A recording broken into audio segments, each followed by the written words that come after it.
Welcome to Reality Tea Times 2, the podcast where we discuss all the trash reality TV we love to hate.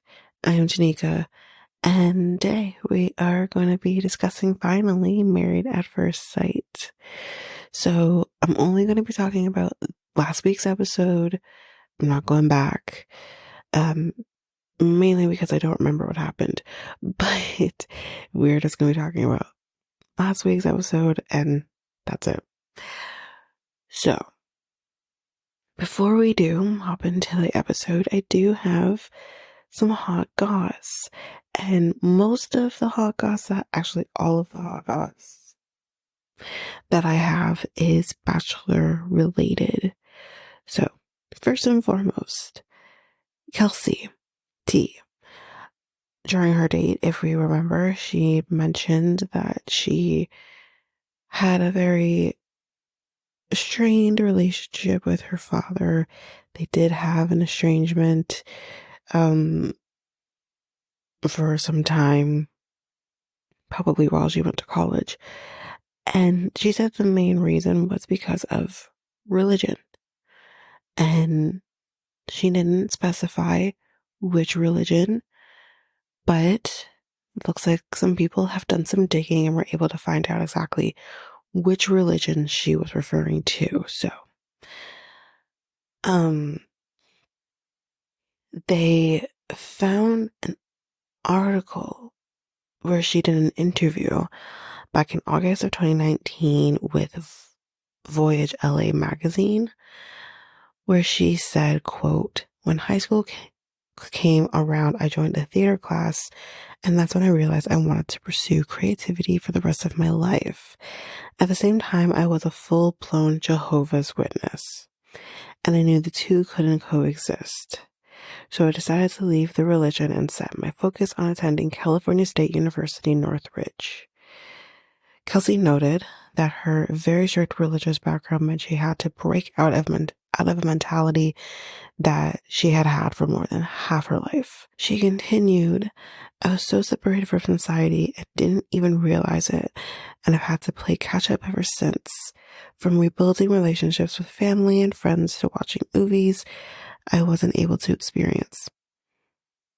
Even to this day, friends of mine will ask if I've seen certain movies, and they can't believe that as an actress, I haven't seen some of the most iconic films. I mean, I'm not a part of Jehovah's Witness. That's not my belief system. That wasn't the belief system I grew up with. But I think unfortunately we hear a lot about how strict the religion is. It kind of seems to have, I don't want to say that, but it's funny. I can't remember who it was that I was listening to a podcast. Might have actually been Reality Case, to be totally honest. And they made the comments of all religions start off as a cult. And it's true, honestly. It really is true. So it has that feeling because if she's not doing what you want her to, you shun her. That's a cult, y'all. That's a cult. And that's not great. Everyone's entitled to, I've met some amazing Jehovah's Witnesses in my day. They don't seem to be like that. But we've definitely heard of stories where that is the case. And that's sad. So I hope that, her father, family can love her despite that. Really. But with that said, let's move on to the next piece. This is kind of like not that serious, but I do want to talk about it because I've actually noticed it myself. Some people have commented on Joey's eye discoloration and actually wondering if he has maybe an underlying condition that maybe he doesn't know about or whatever.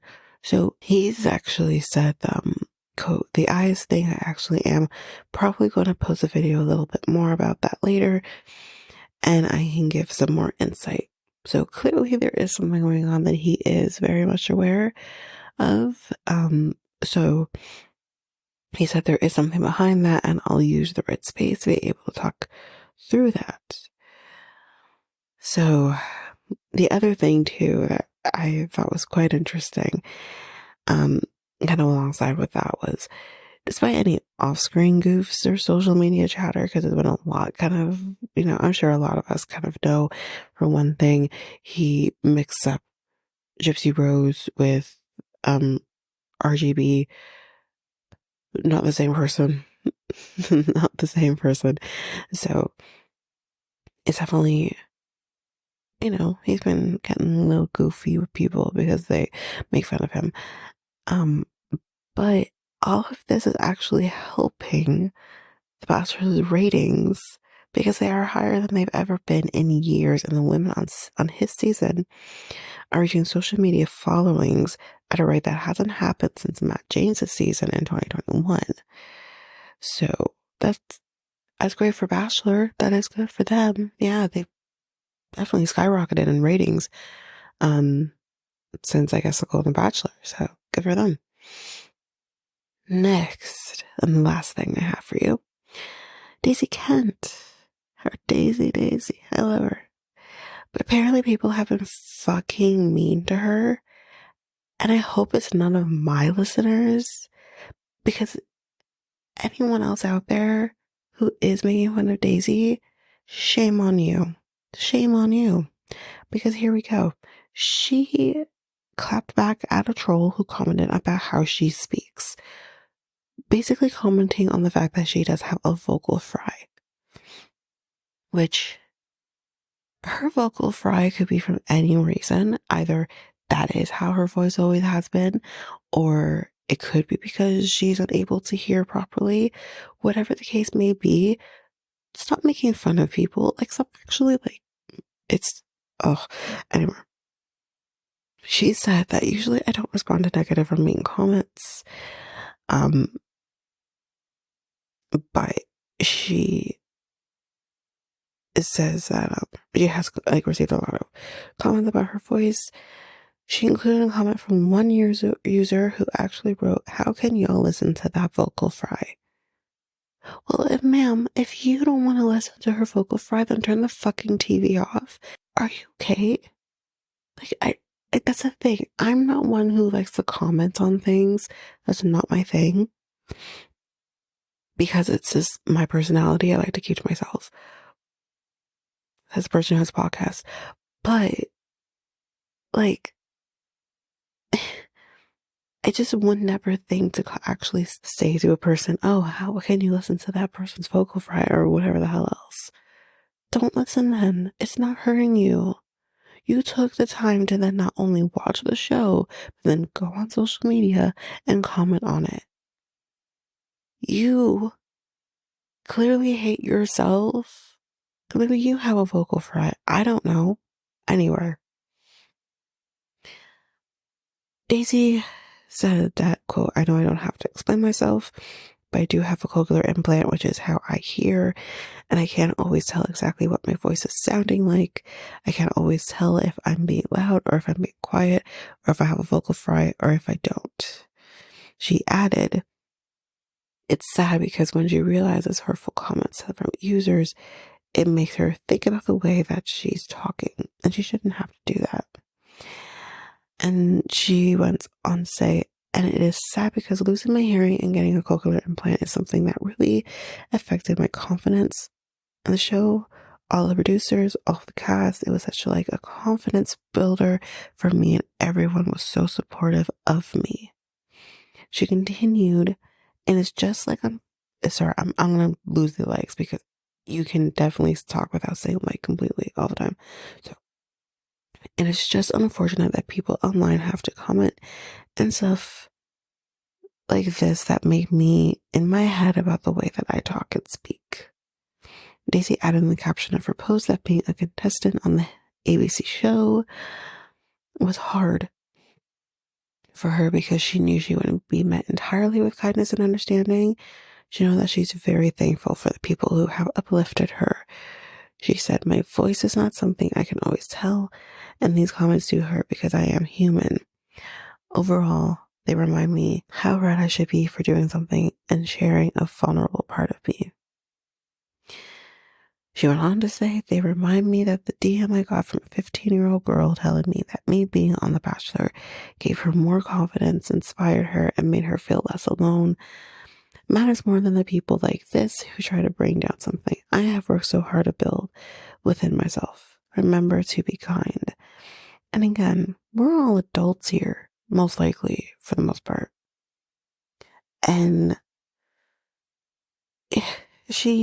we shouldn't have to be constantly telling each other to be kind to each other. I mean, listen, I know that like Ellen DeGeneres got pretty, you know, controversial at one point. But one of her many things that she always said at the end of every episode was, "Be kind to others." So maybe that's one thing, because I'm sure, I mean, she wasn't always kind to others, but that's something we can take and we should be applying to our lives. Being kind. Stop being dicks. Just be kind. It's not hard. It's harder to be dicks than it is to be kind. Anyway, my rant is over. Let's hop into the reason that we are here. Married at First Sight, Season 17, Episode 18, In Sickness and Suspicion. So first and foremost, we're going to talk about Chloe and Michael. So they are back at home, figuring out what's next. We're going to bring the pets out or what? What's happening? Like, what are we doing? But for her, she says that, we've been at 100 this entire time. We haven't had a moment of downtime, or she hasn't had a moment of downtime. And she says that she's gonna go visit her pups.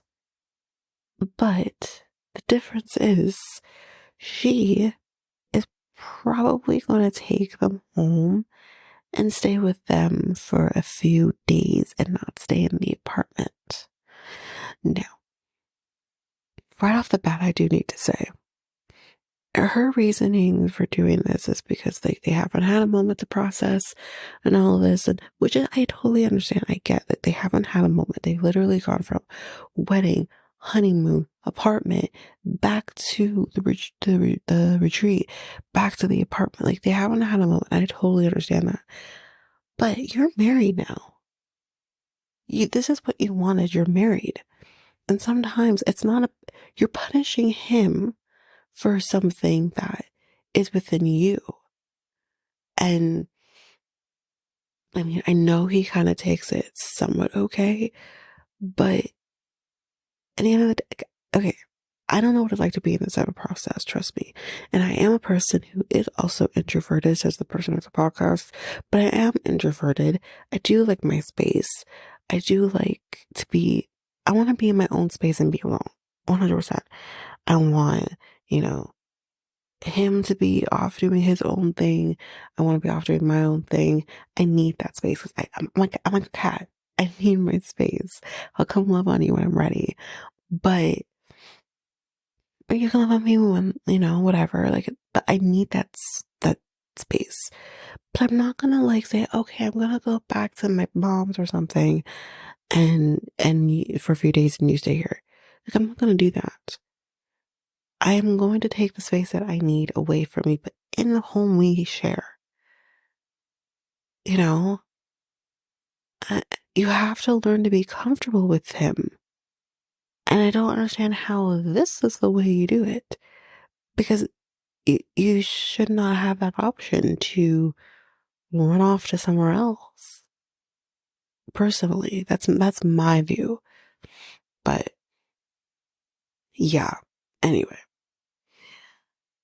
So yeah, she said she's going to do that because since they are pretty old, that's why she doesn't want to take them from one place, bring them to her place, bring them here. Like, she wants to give them a chance, right? So she asks, if that's fine with him. Is that okay with you if I do this? And it's he's not going to say, no, it's not okay. You know he's not going to say that. You're baiting him into a situation where he's like, well, what the fuck? I mean, even if it's not okay with him, which I don't think it's fully okay with him, but he is going to give you the space that you clearly need right now so that you can come back refreshed. Like, that is what he's going to do. He's going to be selfless in that moment and give you what you need. And if this is what you need, then he's going to give it to you. He's not the kind of guy that's going to be like, nope, I'm not great with that. You know, he's not going to do that. But anyway, he is surprised and he does wonder, like, is this coming from a different place? Is she not happy with me? Is something going on between us? Like, is that why? And that's also human. That's a human reaction. But he says, yeah, go do what you need to do. And that is exactly the response that he was always going to give. Anyway, we see a video a little later on, him recording on his phone or something, and Mello is with him. And, you know, he's keeping Chloe involved in everything that's kind of going on. But yeah, that's basically that. He has Mello with him. I don't know if he has a cats yet, but he has Mello. So in the next scene, we see Chloe and her friend talking. I didn't catch his name, but whatever. She fills him in on where she is at in the marriage and, you know, feeling very validated by him. That he, you know, really seems to put her needs before his own and stuff like that. And she tells him that I actually went home for a few days. And the friend asks, like, are you second guessing your choice? Is that why? Which that's not what she said. She said no, she needed to process, but we have definitely heard her say before that she is the kind of person that needs her space. So I'm not really thinking she's not second guessing. Are you kidding? We'll get to it. But she's definitely not second guessing her choice. But it's at the same time, I do wonder, and her friend does not help. Okay, let's get to it. So, but yeah, she says no, she's not. She says, like, you know, her and Michael are on the same page about things. It's great. But she does feel like sometimes he's not real because of because Michael is one of a million. There's not a lot of men in this world who puts their needs aside for the person that they're with. I haven't met actually, I don't know if I've met any man that really truly puts their needs aside for the person that they're with. It's usually the other way around. And Michael seems to be the kind of person that really puts his feelings aside for someone else. And I think that a lot of that comes from just being around a lot of women. Because I think he said it was him that has, like, his mom, his sister, like, he had a lot of women in his life. So I think, like, maybe that could be why. I'm not sure. But, yeah, she just feels like he's not real. And her friend, she says, like, knows that she's been away from him, though she really has missed him. So that's a good sign. Distance does make the heart a little stronger. But yeah, her friend, even though she said that she herself is not concerned by anything, her friend is. I'm like, oh, really? Please, pray tell me what the hell you're concerned about. And he says that, you know, he seems to be like a really good spokesperson. He knows what to say, who says the right things, and kind of wondering if he's being for real. I think that's basically what he's trying to get at. Like, is this guy for real? Like, is he really like this? Or is he putting his best foot forward right now because that's what you need to do? Okay, well, here's what I say. I don't know if this man's been in many relationships. I am not sure. But we all put our best foot forward when we're in a new relationship. We are all guilty of it, right? Little by little, that, wall, or if you want to call it a wall, will come crumbling down. But I personally feel like you can only put your best foot forward so much. Your core beliefs, your core personality, all of those things really do creep through the surface. There's only so much you can hide. And maybe, maybe Michael will feel comfortable at some point to put more of his thoughts and feelings into things. But ultimately, I do think this is who he is. I do think he is probably one of the best men we have seen on this show ever. So, I mean, yeah, I don't think he's faking his way through his emotions with her. So that's personally what I think. Maybe I'm biased because I really like Michael, but yeah. So Chloe's back at home, and I wrote Theodore is so cute. That is her dog. He's such a cutie patootie. Oh. Anyway, the dogs are doing well with each other. We have all the pets here. We have Mello. We have her two dogs. I didn't catch the other dog's name. We have our cats, Franklin, and the other one, I can't remember his name either. We've got all the pets. So we're doing great. And they are currently decorating for their party, which is the theme of it is 90s dance hip hop party. Sounds like fun. So Michael can tell that Chloe is definitely recharged and that she definitely needed the time apart. So, he is seeing the silver lining of things. Maybe he was unsure about it initially, which is fair. Yeah, he's definitely understanding she needed it.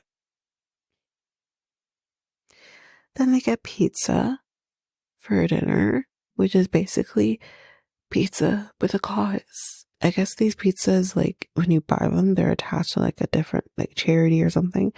And I guess it might donate a portion of the funds to that charity, which is actually kind of cool. So yeah. So now it's party time, and apparently his friends and her friends have become friends. They've been hanging out by themselves. That's cool. She tells him that she has been definitely overwhelmed throughout this. But he has been there throughout all of it. And she tells them that they took time apart after the retreat. And he was there checking in on her and keeping her in the loop. And she definitely feels recharged now. And we got our animals here and we're doing good. And his friends, well, actually his one friend, I can't remember her name either, but she keeps like side-eyeing, in a sense, like she has like this weird look on her face, like she's not impressed by anything she's hearing, which if you are his person, right, and you're hearing that she had to literally leave the apartment to take time to herself, you would probably not take kindly to that. You probably would think that's kind of selfish of her. I totally understand that. But at the end of the day, his friends seem like, but actually, rephrase that. Both of their friends, at least one person on either side, seems to be way too involved in this. It is their choices, what they do and what they decide to do going forward. It's between the two of them. If they are okay with how things are going through, and the things that they are doing, then that's all that's needed. Nothing else is needed. Because that's the thing. I've learned my friends are my friends and I love them to death, but there are certain things that you don't talk about, that you don't bring up, because it's between me and my partner. Whatever decision we make is between me and my partner. I might ask for your opinion, but then I don't want you giving side eye to my partner because you don't like something that both me and him decided on. I know, like, mm, no, sorry.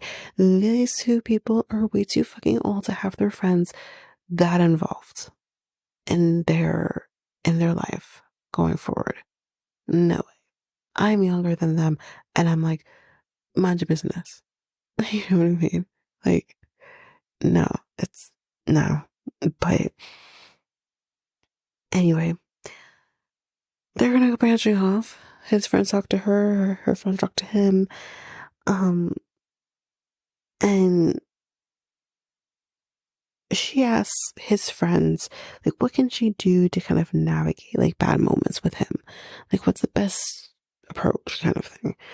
And they say, listen, communication is everything for him. There's no such thing as over communication for him. That's amazing. Meanwhile, he's talking to her friends, like I said, and her friends ask, how did you really feel about her leaving? And of course, he said he felt weird about it initially, and you know, but at the end of the day, like, he's not gonna put, he's gonna put her needs before his own. That's the reality of it, because he cares about her, at the very least. But I personally think that her friend is trying to definitely dig for something wrong with Michael. And keep digging, sir. You can dig as far as you want. You're not going to find it. Michael is a sweetheart. Leave him alone. That's all I gotta say. But, um, his friend tells Chloe, don't let Michael just, um, sugarcoat things with you, because he can definitely do that. She's like, make sure he tells you what he actually is feeling, because he might not be telling you the truth of what he's actually feeling. Um, so yeah, she's like, make sure you get it out of him. Don't let him get away with shit. And she's like, I'm not gonna let him get away with anything. And then basically, we're gonna go unboxing in the next scene. That's his thing. That's his home away from home. And he's actually kind of being her instructor, teaching her the right form, teaching her the basic moves with jabbing. And yeah. And then he goes out into the ring to do some boxing with somebody.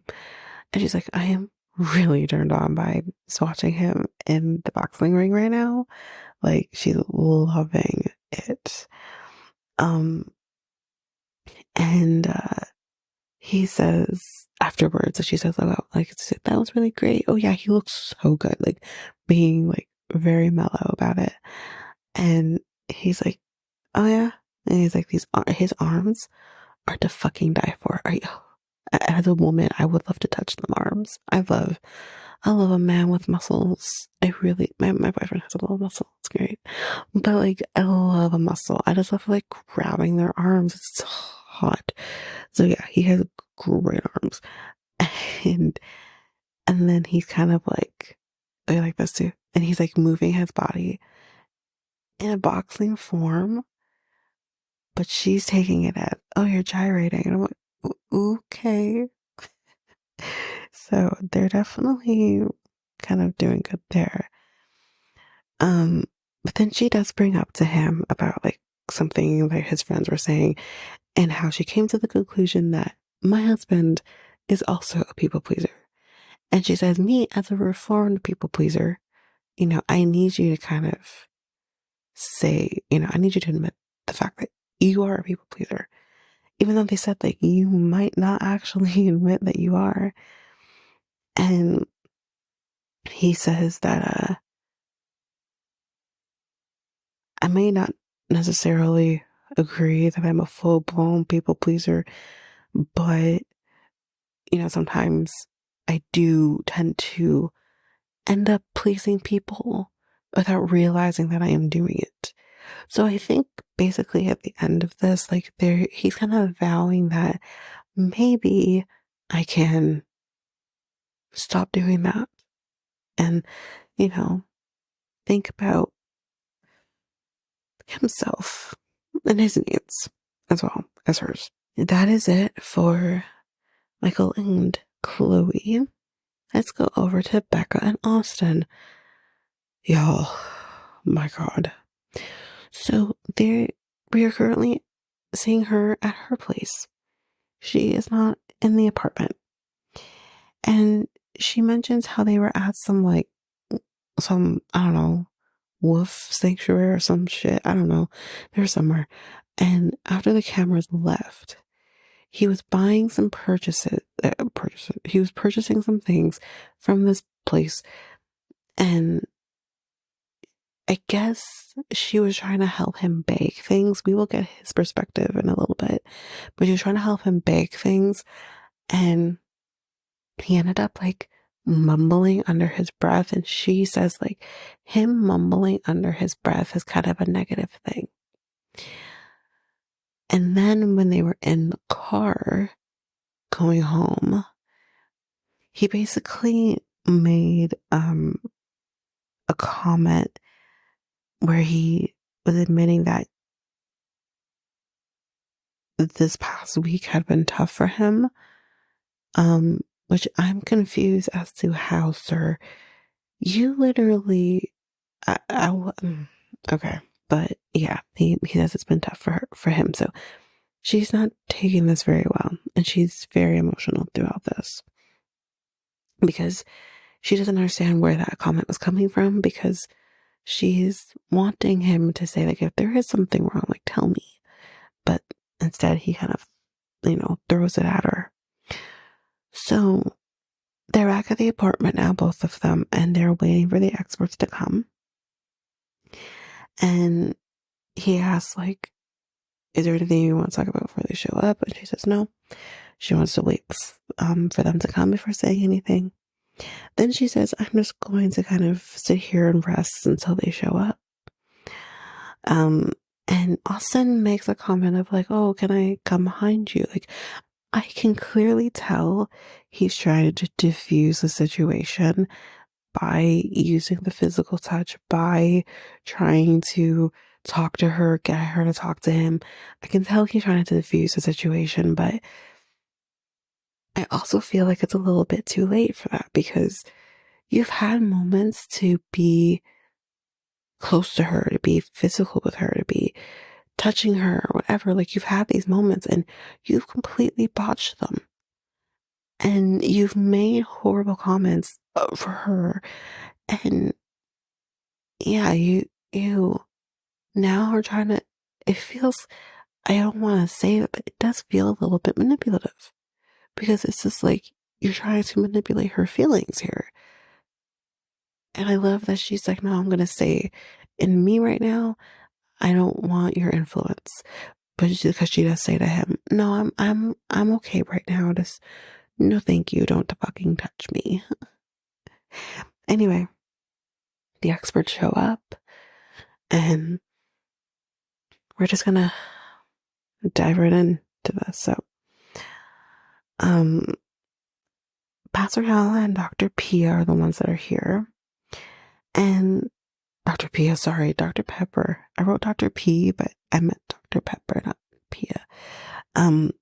Emily feels that the communication has been kind of deteriorating for some time now, and she has been having more difficult time than maybe she has been kind of leaning on to, because she's trying to protect his feelings, yet he's not protecting hers.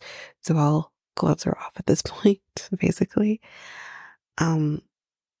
She says that she doesn't want to hurt Austin, but at the same time, she doesn't want to be losing herself in the process, because that might be what's happening. And we kind of dig into this. Okay, so it's called a wolf center.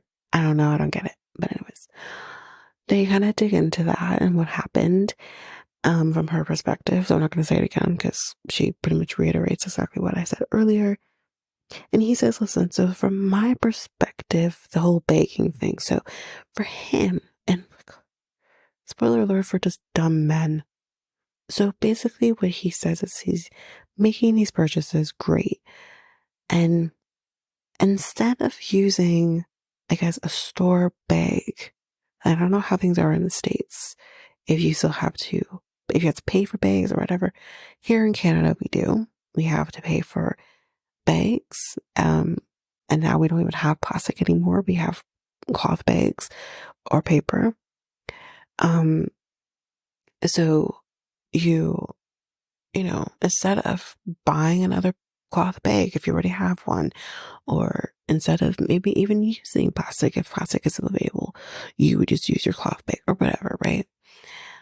And he says that instead of using, like, having the store clerk or whatever bake it for him or something, Becca, God forbid, says, "Here, I have a bag. Let's use my bag." And he said that the bag was too small and that not everything was fitting in the bag or something. And I'm just like, okay, so you're getting your ego up because God forbid she said, "Here, use my bag," even if it is too small. And how are things going to get lost if they're in a bag? How are they going to get lost? Maybe you can't tie the bag up, but put it in a sense, but what I would do, put it in a way in your car where it's not going to fall over. But even if it does fall over, maybe put it on the seat so that if it falls over, it falls onto the seat so it doesn't get lost as easily, like, or it doesn't go under the front passenger seat or whatever. Like, there are ways that you can navigate this. And I'm assuming this happened on the way back from the retreat to home. You probably have bags and shit in your car. Prop it up against one of your bags so that it doesn't fall. Like, it's just, this whole thing sounds absolutely fucking ridiculous to me. And, like, it's just, it's so dumb. I'm sorry. It's dumb. And I feel like this reaction it has nothing to do with the bags of it all. It has to do with the fact that I don't know if he's into her. Because if he were to be into her, listen, look at like what we have with Michael and Chloe. Week 2, and they are already like, "Oh, I'm turned on by her. Oh, I'm turned on by him." Like, they are responding to each other. Maybe they're not doing, like, having sex or whatever. Maybe they haven't gotten to the makeout session. Maybe they're about to get there. I don't know. But they're, I feel, light years ahead of all of these couples that are technically still supposed to be doing this experiment. And it's just, I don't think he's into her. And it's a shame because they really seem to hit it off initially. But I just don't think he's that into her. And I don't think he has the heart to tell her. And because, again, like, if you're feeling rejected by your partner, it is devastating. And we're going to get to that too, because Dr. Pepper kind of puts it out there. So, um, he kind of says, like, also with the whole begging thing, it felt controlling. Oh, God forbid. She kind of just, like, helps shit along anyways. She says that you got really mad because, he told her he doesn't like being told what to do. I'm sorry, but, um, I wouldn't want to continue being with this guy. I mean, it's not about telling you what to do. In this scenario, she didn't tell him what to do. She just said, offered, "Here, I have a bag, let's use mine." So fucking what? Your small fucking little ego is really attractive. No, it's not. Anyways, she says after, um, you know, the fight, um, okay, maybe it could have come from a place of being rejected, which it definitely could have. Her reaction to it could have definitely come from a place of rejection because he's done nothing but reject her. So then she kind of talks about the whole situation about um the retreat and how he left her to basically sleep in a celebrity's bed. And his response to that, as before we get into that, I kind of went a little bit ahead, but she kind of maybe is accusing him of acting very differently with her on camera. And once the cameras leave, like, he's not as affectionate with her. And I think Dr. Pepper feels like, you know, Austin is maybe fighting, but Becca, feels deflated and maybe isn't accepting the fact that he is fighting, which actually I disagree with. I don't think he's fighting for this at all. I really don't. Becca doesn't understand that, and she does not actually like, she's not, I don't think I also don't quite understand that. But anyways, Dr. Pepper says to Austin, if a woman does not feel sexually desired, it can be very, very detrimental to a relationship. Which, yeah, if you're not, okay, if your woman does not feel sexually satisfied, or not even so much satisfied, and I don't mean satisfied in the sense of satisfied with sex, but just satisfied with the amount of sex that they're having, it, it's a lot more different than when a man maybe doesn't feel that way. Because I think like a woman can blow shit up, figuratively speaking. But yeah, I feel like we could definitely blow some shit up. We're gonna blow this relationship all the way fucking up. And I agree, because I've done it. I've been that woman with my boyfriend that's like being real bitch to him because I'm horny. But and then I'm calm. I'm calm. I'm great. I'm fine afterwards. And I know that about myself, where I've literally said, yeah, maybe I'm acting up because of X, Y, and Z. And it's fine. But that's also why like I've learned to keep myself calm as much as possible in case of times like that. But it's just, sometimes we are not calm. And I think Becca has been very patient with him throughout this, and she's losing her patience, and that's fine. Anyway, so yes, and then we get into the whole thing about him leaving the bedroom, wanted to sleep in this football player's bed and all this shit. And he's like, well, he's a pretty big football player, and I really want to sleep in his room. And the experts laugh at him because it's fucking hilarious. Are you kidding me? You are a grown ass man, and you're more concerned about sleeping in this fucking football player's bedroom than fucking your wife? He's a fucking child. I'm sorry. No. Mm-mm. Anyway, Pastor Val asked, like, was there drinking involved? Because it sure fuck sounds like it. And yes, there was. But Dr. Pepper says, maybe you drinking often was your way of kind of preventing any kind of intimacy from happening. That's actually a really good point, maybe. Um, but he does apologize, probably again, but, you know, she says that, she, sorry, rephrase. The experts asked if he did apologize for what happened. And he said, yeah, I did. But Becca says, yeah, no, he did after a producer prompted him to apologize, or prompted that whole thing. So that isn't authentic. That's not authentic. That's the equivalent of, something happening to somebody or whatever, and then that person apologizes on like the gram, but doesn't apologize to them. It's the same idea. It's not authentic. You're apologizing because someone told you to.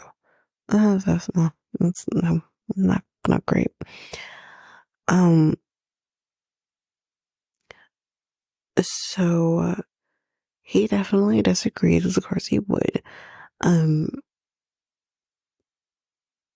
he does want to try to make this work. But I don't know if Becca believes that. I personally wouldn't either, honestly.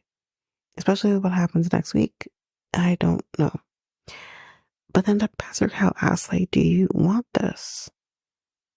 And it's like to Becca, asking Becca.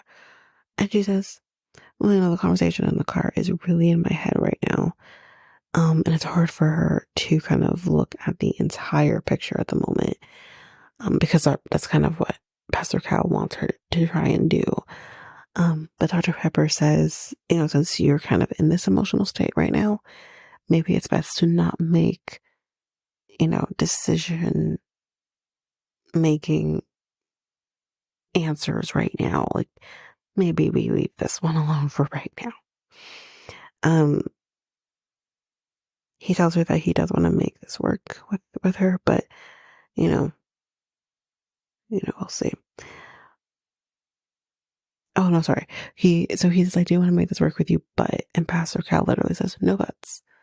No buts. And he's right. There shouldn't be any buts. You should just want to make this work and be done with that. Anyway, we are at Austin's meditation place, or whatever the fuck he is. And they are in a hot tub currently. And she thinks that the meeting went well, and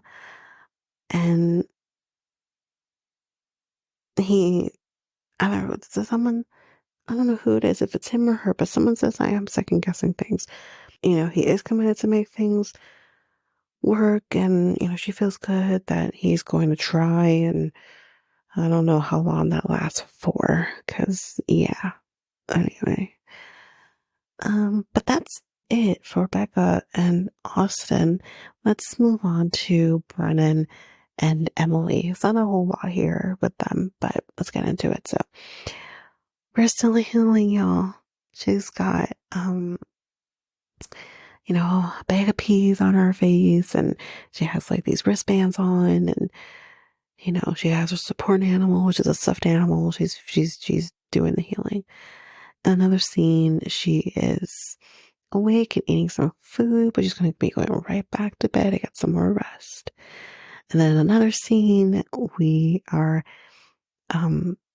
getting the stitches out, and she's got 35 stitches. Apparently the doctor says that is the right amount. She's like, I don't know what that means, but we see them afterwards. Stitches are out, and yeah, all of the stitches are out. So in the next scene, we see that he has been taking on a lot of the chores around the house while she's resting because she can't do a whole lot. And she feels like he, isn't going to go anywhere. And she feels like this kind of made them get closer. And, she said this helps her trust him fully. And he says this kind of helps him trust her. And because he knows, like, she'll be there for him if the same were to happen to him. And who knew that a tree would bring them closer? Now, here's the thing. Is it potentially a little too late, though? That could be it. I don't know. But what a fucking turn of events if they were to work. If after all of this, they said yes on decision day. You know what I mean? That would be a weird twist of events. But anyway. In the next scene, we are with, the experts via video, and all of them. And they are instantly, asking how she's doing. They've seen the pictures. Yikes. Pastor Cal says, you look incredible, but what about what's going on the inside? Like, how are you feeling emotionally about everything? And she says, well, it definitely was traumatic. And she thought she could have died. And honestly, she probably could have.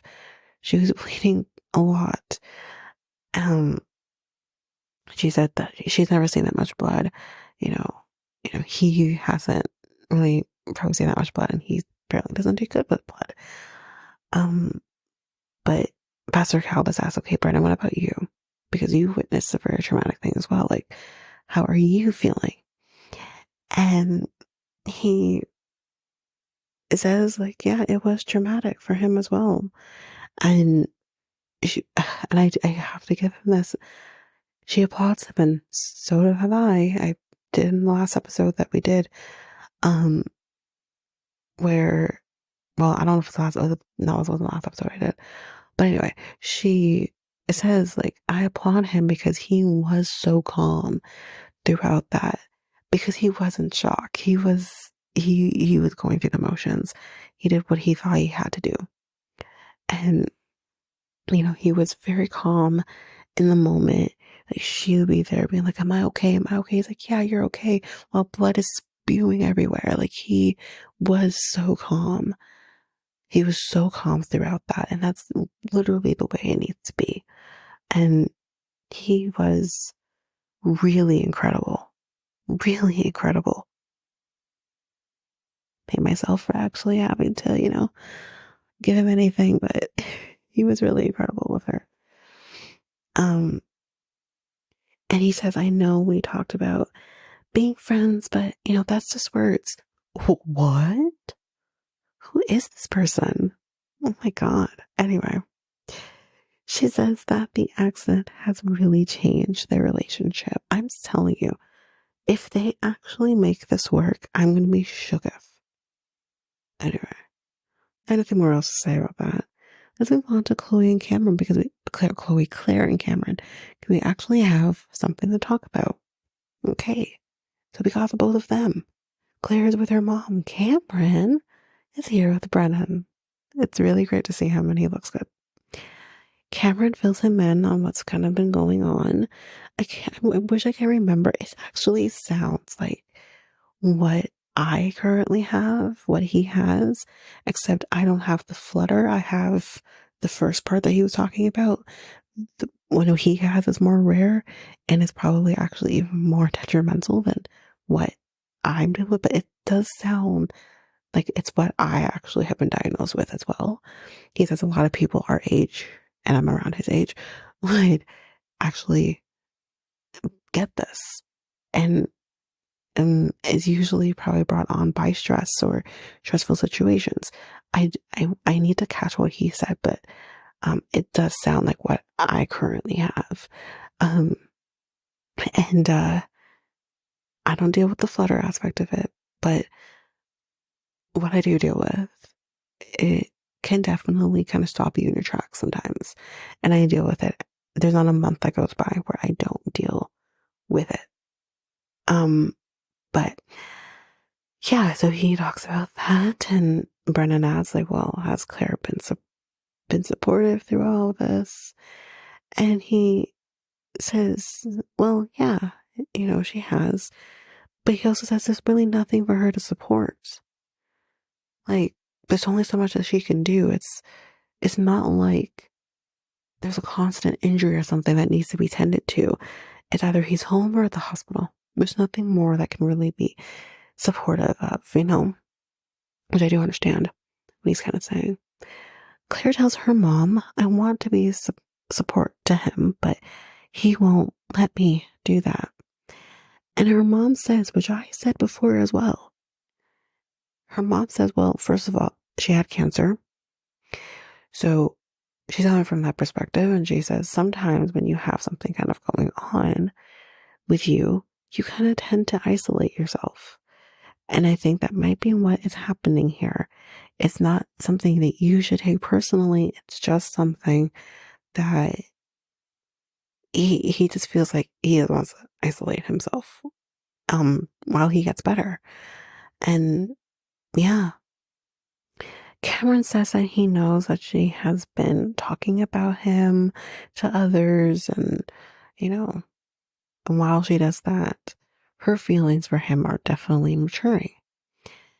And the thing is that when she talks to him, and I'm thinking, first of all, hey, are you asking him this shit while he is healing from surgery? That's not great. Not great at all. But she apparently will kind of say to him, like, what about you or your feelings? Maturing for her. And it's not. He says it's not there. And it could be, mainly the reason could be because he's been going through this pretty traumatic thing right now, worrying about his health. And I think the last thing he wants to worry about is whether or not his feelings for her are necessarily growing, right? Or it could be that he's just not that into her.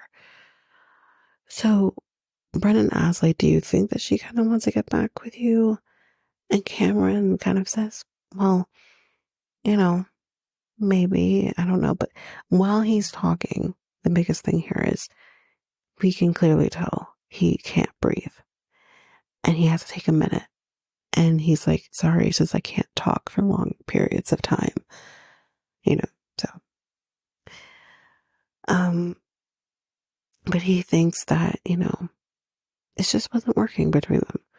And he says her emotional reactions also very much confuse him because even though they will talk about things, example, them splitting, when they actually have the final conversation and they finally have that, she takes it hard. She gets very emotional about it. So he's confused by also her reactions to things.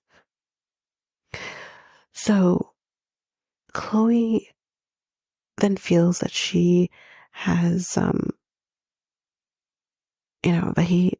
she feels he is a wonderful human who challenges her, is great to her, and I don't think she wants to lose that. I think she wants that back.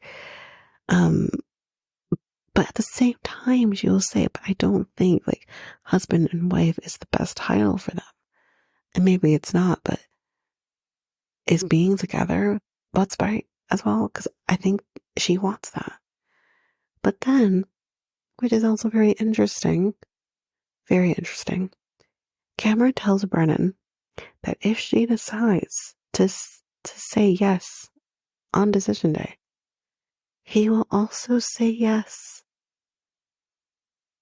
because he would not leave her out to dry.